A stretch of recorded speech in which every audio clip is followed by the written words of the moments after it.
How to recover deleted TikTok videos. So hello guys, welcome back to my YouTube channel. In this video I'll be discussing about how to recover deleted TikTok videos. So first thing what you need to keep in mind is that your video has to have been deleted within the past 30 days because TikTok does not hold or keep the files or videos past 30 days. So once you're inside your TikTok application, so first thing just head over to your profile icon at the bottom right corner and simply head over to the hamburger icon at the top right corner. Select settings and privacy from over here. And once you're inside here, scroll down and click on this activity center from over here.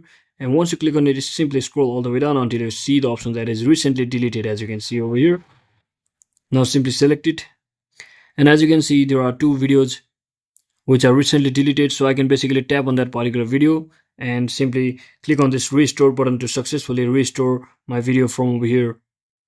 So once you do all of that, your video will be successfully recovered from your deleted section.